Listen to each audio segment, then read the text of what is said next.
Сайн байцгаана уу? STL Trados Studio 2019 программын захин хичээлийн 7 дахь хичээлээрээ та бүхэндээ STL Trados Studio 2019 программаар PowerPoint файлыг орчуулах тухай заах болно. Энэ удаагийн хичээлийн агуулгаа тавьж танилцуулъя. STL Trados Studio 2019 программаар PowerPoint файлыг орчуулах. Энэ хичээл маань STL Trados Studio 2019 програм дотор PowerPoint файлыг нээх, STL Trados Studio 2019 програм дотор PowerPoint файлыг орчуулах, PowerPoint файлын орчуулгын бичвэрийг хадгалах гэсэн агуулгуудаас бүрднэ. За, одоо бүгдээрээ STL Trados Studio 2019 програм дотор PowerPoint файлыг хэрхэн нээх тухай үзье. STL Trados Studio програм дотор PowerPoint файлыг нээхийн тулд STL Trados Studio 2019 програмаа нээгээд хувайн цэсний Liulan гэдгийг товшоход гарч ирсэн цонхонд орчуулах гэж байгаа PowerPoint файлаа сонгож Open тавчийг дарна. Үүний дараа нэгдэх Fan-i цонхноос Fan-i Dangovendan гэсэн командыг сонгоно. Зураг 1. Орчуулах гэж байгаа PowerPoint файлыг сонгож оруулж буй байдал. За, энэ зурган дээр тавьж тайлбархий. За, хамгийн эхлээд STL Trados Studio 2019 програмаа товшиж нээгээд нэгдсэн цонхноос хувайн цэсийг сонгоод хувайн цэсний Liulan гэдгийг товшоод гарч ирсэн Shenzhen гэсэн цонхон дотор орчуулах гэж байгаа PowerPoint файлаа замыг зааж сонгож оруулаад Open гэсэн тавчийг дарсны дараа Fan-i гэсэн энэ цонх нэгдэх бөгөөд энэ цонхноос Fan-i Dangovendan гэсэн энэ сонголтыг хийнэ. За, одоо та бүхэндээ энэ үйлдэлийг програм дээр хийж үзүүлье. Өнөөдрийнхөө хичээлдээ зориулаад би нэг PowerPoint файл бэлтгэсэн байгаа. 7 дугаар хичээлгээд PowerPoint файлаа нэгээд үзүүлье. Ийм файл байгаа. За, томруулаад үзье. Ингээд мөнгө үзүүлээ инш банк гэсэн юм төртэй PowerPoint файл. Өсгөнүүд нь бас ингээд зурагтай. Тэг өсгөнүүд нь бас юм текстүүд маань юм хөдөлгөөнтэй. Тэгээ текстүүд маань янз бүрийн байдлаар хөдөлгөөнөөр орж ирж байгаа. За, ийм.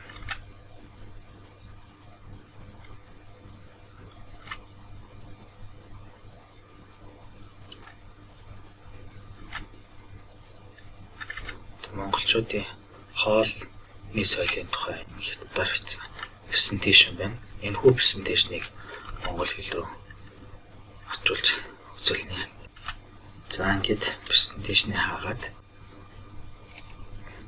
програмаараа энэ хүү презентацийг орчуулж үзүүлье. За, юуны өмнө програманы 2 товшоод маусны 2 товшно.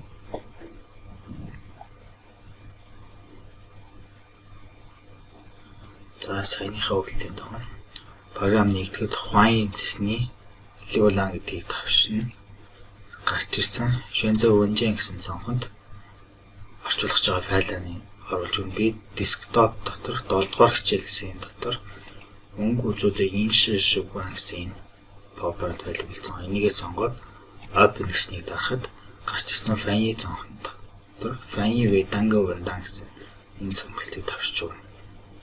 За, ингээд гарч ирсэн энэ цонхон дотор их бичвэрийн хэл нь хятад хэл, орчуулгын бичвэрийн хэл болох монгол хэлийг оруулж өгөөд шийдэн. За, ингээд бид нар орчуулах гэж байгаа файлаа нээчлээ. За, өнөөдрийн маань хичээлийн эхний агуулга ингээд дуслаа.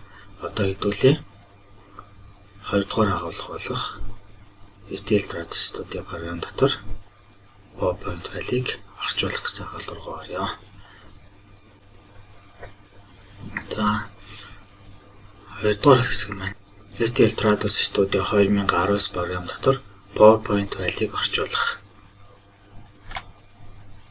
STL Trados Studio програм дотор PowerPoint файлыг орчуулахдаа STL Trados Studio 2019 програмын үндсэн хэрэглэгдэхүүн болох автомат орчуулгын систем, орчуулгын санах хойв, нэр томьёоны дата баазын тусламжийг авах боломжтой. Зураг 2. STL Trados Studio 2019 програмаар Microsoft PowerPoint файлыг орчуулж буй байдал. За зурган дээр тавч тайлбар хий. За энэ маань саяны бидний сонсох хичээл 8 дээр байгаа. Мөнгө үзүүдээ иншир шигван гэсэн энэ PowerPoint файлыг монгол хэлнээс хятад хэл рүү орчуулж авах үедээ Google Translate автомат орчуулгын тусламж мөнгө үзүүдээ иншир шигван гэсэн орчуулгын санах ойн тусламж тэгээд монгол хятад нэр томьёоны дата базын тусламж гурыг аваад орчуулгаа гүйцэтгэж авах үеийн зураг юм байна. За одоо бүгдээрээ програм дээрээ энэхүү үйлдэлийг гүйцэтгэж үзье. За орчуулга хийхдээ автомат орчуулгын систем нэр томьёоны дата баз орчуулгын санах ойн тусламжийг авна гэсэн. За